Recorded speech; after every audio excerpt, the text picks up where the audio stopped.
Okey, jadi itu adalah sebuah sedikit tentang proses tindak balas fotosintesis. Lagi cikgu akan buat rumusan lah. Okey, untuk tindak balas gelap pula adalah proses yang berlaku selepasnya. Selepas tindak balas cahaya akan berlaku tindak balas gelap. Okey, dia boleh berlaku tanpa keadaan cahaya matahari. Maksudnya dia boleh berlaku di malam hari lah. Okey, yang mana karbon dioksida tu dia boleh jadi daripada proses respirasi. Sebab yang kita tahu proses respirasi tumbuhan pun dia menjalankan respirasi dan dia boleh menghasilkan karbon dioksida. Okey, ataupun boleh jadi karbon dioksida tu yang kita ambil masa siang lah. Okey, jadi karbon dioksida diikat dengan sebatil organik karbon 5. Dia bergabung dengan sebatil organik 5 karbon. Lepas tu dia jadi sebatil organik 6 karbon. Okey, NADPH dan ATP daripada tindak balas cahaya akan menurunkan sebatil organik 6 karbon menjadi glukosa. Okey, kemudian glukosa pula dia akan melalui proses kondensasi untuk ditukarkan kepada kanji sebagai simpanan di dalam stroma. Jadi sikit saja tentang tindak balas gelap. Jadi ini adalah rumusan. Okey, minta maaf lah tulisan ni mungkin tak berapa nak nampak ke. Cikgu harap kamu nampak lah. Kalau tak nampak kena tunggu kelas baru cikgu akan terangkan balik yang mana tak faham. Okey. Jadi untuk yang ni singkatan ringkasan daripada dua tindak balas tadi. Okey, ini adalah tilakoid lah cikgu lukis tilakoid. Okey, lepas tu kita ambil bahagian, kita besarkan bahagian dia punya membran dia. Jadi macam ni lah bentuk membran dia. Ada dua lapisan juga, dua lapisan sama macam dengan plasma membran. Okey, jadi dekat sini yang cikgu letak PF ni adalah pigment fotosintesis. Bahagian sini, ini bahagian stroma. Ni terbalik ni, cikgu lukis terbalik. Okey, ini adalah bahagian stroma. Di luar lah stroma. Ini pula ibarat dia ruang tilakoid. Di bahagian dalam tilakoid tu. Dalam ni ruang tilakoid. Stroma di luar ni. Okey, jadi bila kita besarkan, apa yang berlaku adalah tindak balas cahaya. Dia berlaku dekat permukaan tilakoid. Ini apa yang berlaku sebenarnya pada pigment fotosintesis yang mana pigment fotosintesis dia akan memerangkap cahaya. Bila dia memerangkap cahaya, cahaya tu mencukupi elektron dekat pigment fotosintesis ni dia akan excited, teruja dia akan melompat ke arah yang lebih tinggi dan dia akan melalui satu siri pengangkutan elektron. Maksudnya elektron ni dia keluar lah, dia melompat, dia keluar daripada pigment fotosintesis.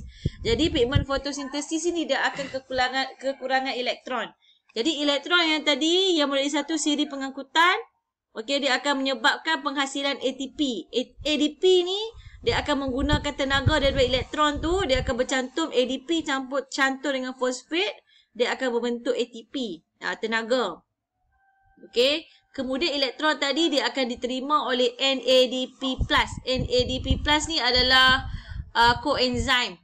Okey, koenzim yang dia akan menerima elektron. Jadi tugas dia adalah untuk menerima elektron. Dia akan bertukar kepada NADPH. Selepas dia menerima elektron dan satu lagi. Yang warna hijau ni adalah hidrogen. Okey, dia akan terima dua benda. NADP+, dia akan terima elektron dan juga hidrogen dan membentuk NADPH. Okey, dua perkara ni ATP dan juga NADPH ni dia akan digunakan untuk tindak balas gelap nanti. Okey, cikgu nak cerita pula tentang datangnya, daripada mana datangnya hidrogen. Okey, hidrogen datangnya daripada fotolisis. Okey, sebab apa tadi? Okey, tadi elektron keluar daripada pigment fotosintesis. Bila dia keluar daripada pigment fotosintesis, PF ni, pigment fotosintesis, PF dia tidak stabil. Jadi tak bolehlah dia kena stabil. Jadi macam mana dia nak stabil? Dia perlu gantikan elektron yang keluar tadi. Okey, jadi dia nak ganti macam mana? Dia akan pecahkan air yang ada dalam tumbuhan tu. Air akan dipecahkan. Okey, ataupun kita nama sebagai fotolisis. Okey, dia akan pecahkan. Tapi sebab apa nama fotolisis? Dia kena berlaku dengan kehadiran cahaya dan juga klorofil. Baru boleh berlaku fotolisis. Okey, foto, cahaya, lisis, pemecahan. Okey, air. Air dipecahkan menjadi hidrogen dan juga ion hidroksida. Jadi hidrogen ni dia akan pergi kepada bergabung dengan NADP+. Manakala elektron daripada ion hidroksida ni dia akan pergi kepada ditarik oleh pigmen fotosintesis untuk stabilkan dia balik. Jadi bila dah ion hidroksida ni kehilangan elektron, apa yang berlaku adalah dia akan bertukar menjadi oksigen dan juga air. Ini adalah dia punya hasil tindak balas di akhir dia. Okey, kemudian apa yang berlaku dekat di dalam ruang tilakoid? Ruang tilakoid pula. Di dalam stoma. Okey, di dalam stoma pula apa yang berlaku adalah okey, cikgu takut kamu confuse ni sebab cikgu lukis terbalik. Sepatutnya cikgu lukis sini ruang tilakoid, sini stroma. Harap kamu faham. Okey, stroma. Apa yang berlaku dekat stroma ni, dia adalah proses gelap atau proses tidak balas, tidak bersandarkan cahaya. Jadi apa berlaku dekat sini? Okey, dia ada sebatian organik. Karbon dioksida, dia akan bergabung dengan sebatian organik 5 karbon. Okey, kemudian dia akan bertukar kepada sebatian organik 6 karbon. Jadi sebatian organik 6 karbon ni, okey, dia akan diturunkan oleh NADPH dan juga ATP yang daripada asal dia daripada tindak balas cahaya tadi. Jadi dia akan diturunkan menjadi glukosa. Okey, sebab tu kalau kita tengok dia punya apa kita panggil? Glukosa punya kimia. Simbol kimia tu C6. C6H12O6 kan. Daripada sinilah dia diturunkan, dia jadi glukosa. Glukosa akan terkondensasi, dia akan sebab glukosa ni adalah monomer. Okey, jadi dia akan terkondensasi, dia akan jadi kanji. Kanji ni pula adalah polisakarida. Glukosa monosakarida. Dah tersasul dah. Okey, kanji ni dia pula dia disimpan di dalam stroma. Okey, jadi itu tentang kedua-dua tindak balas. Jadi perbezaan dia, kita tengok sama-sama perbezaan dia. Okey, kalau tindak balas cahaya berlaku dekat tilakoid, tindak balas gelap stroma. Tindak balas cahaya dia ada proses fotolisis. Tindak balas gelap satu siri tindak balas biokimia ATP.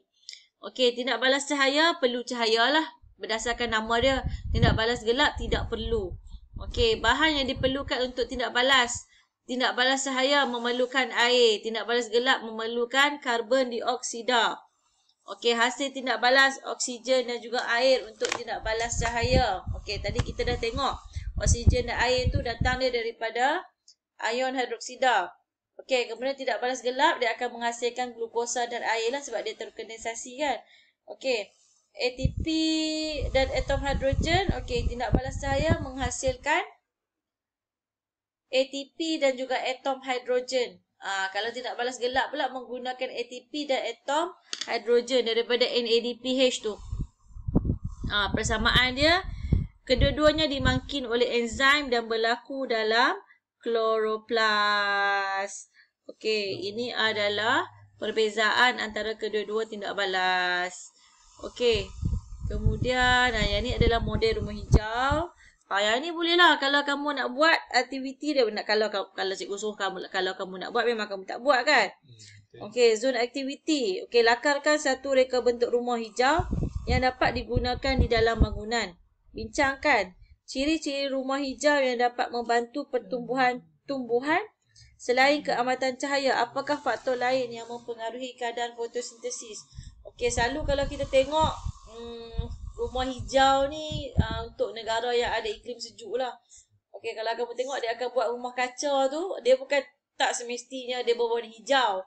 Okey, dia adalah rumah kaca yang mana di dalam dia kita tengok walaupun di luar tu musim sejuk, tetapi di dalam tu bunga masih lagi boleh bertumbuh dengan mekar dan cantik. Kenapa? Apa faktor yang diperlukan untuk pembinaan rumah hijau? Okey. Jadi sedikitlah cikgu sebab kita nak masuk yang seterusnya ni. Okey, jadi kita tahulah untuk tumbuhan ni melakukan fotosintesis. dia memerlukan cahaya. Okey, selain daripada faktor keamatan cahaya, kita nak kontrol dia punya suhu juga. Okey, sebab yang mempengaruhi fotosintesis ada beberapa faktor yang kita akan bincangkan selepas ni. Okey, kepekatan gas karbon dioksida, keamatan cahaya dan suhu. Okey, jadi kita tengok.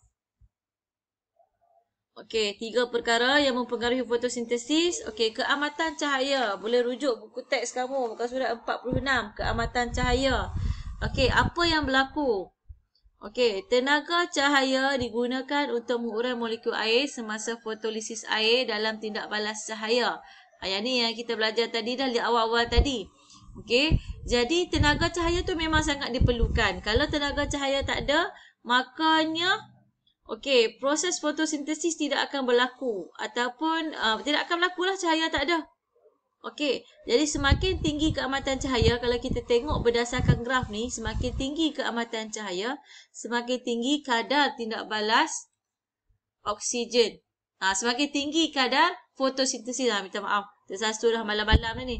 Okey, semakin tinggi keamatan cahaya, semakin tinggi kadar fotosintesis. Sampailah satu tahap ni, kamu nampak ada satu tahap dia akan jadi sekata. Sebab apa? Peningkatan keamatan cahaya tidak lagi meningkatkan kadar fotosintesis kerana kepekatan karbon dioksida dan suhu menjadi faktor pengehat. Yalah, bila dah terlampau, kalau kita logiknya kita ikut dalam satu hari lah. Okey, pagi tu kadar fotosintesis kurang sebab keamatan cahaya dia sikit. Masuk tengah hari, dia akan jadi meningkat lah maksimum. Lepas tu, contoh lepas tengah hari tu, mungkin ke muncak tengah hari tu, dia akan ada faktor pengehat lah. Antara faktor pengehat dia dua lagi faktor, iaitu kepekatan karbon dioksida dan juga suhu. Jadi menjadi faktor pengehat, dia akan menyebabkan kadar fotosintesis menjadi malam. Malam bukan kosong, maksudnya dia sekata saja. Okey, itu untuk faktor keamatan cahaya. Faktor suhu pula. Okey, suhu mempengaruhi kadar tindak balas enzim. Sebab kita belajar tadi, sebenarnya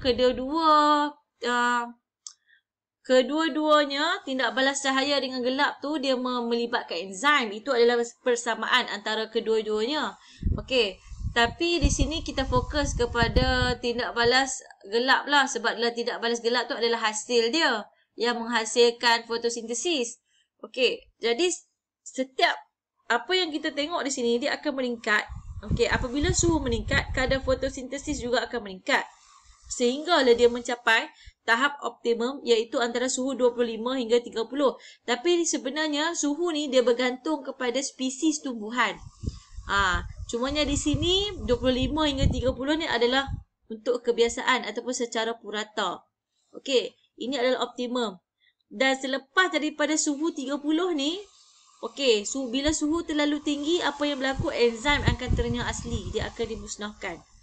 Bila enzim dimusnahkan, jadi tak bolehlah berlaku proses fotosintesis. Tak adalah proses pencantuman ke, proses penukaran karbon, tak boleh berlaku lah. Itu adalah faktor pengehat dia. Okey, kemudian yang terakhir adalah kepekatan karbon dioksida. Okey, karbon dioksida diperlukan dalam tindak balas gelap untuk menghasilkan glukosa ataupun mensintesis glukosa. Sekiranya tiada faktor pengehat, iaitu tiada keamatan cahaya dan suhu. Maksudnya, tak ada faktor pengehat ni, keamatan cahaya dan suhu ni dia malang. Maksudnya dia boleh dikawal. Jadi peningkatan kepekatan karbon dioksida akan meningkatkan kadar fotosintesis. Okey. Jadi itu adalah serba sedikit. Tapi kalau kamu tengok di sini, okey, selepas sama juga macam tadi, selepas dia ada satu tahap ni, kadar fotosintesis dia akan jadi malang. Maknanya akan jadi malang. Sebab faktor pengehat. Kalau sebelum tu kalau kamu tengok, semakin pekat karbon dioksida, semakin meningkat kadar fotosintesis. Okey, boleh juga tengok kalau dalam buku kamu ni, okey, dia ada dua graf. Okey, dia ada bukan dua graf, dua line. Line yang pertama, suhu dia tetap 30 darjah Celsius pada keamatan cahaya yang rendah. Jadi kamu tengok kadar fotosintesis dia bawah sikit dia punya line dia. Okey, tapi kalau pada suhu yang masih sama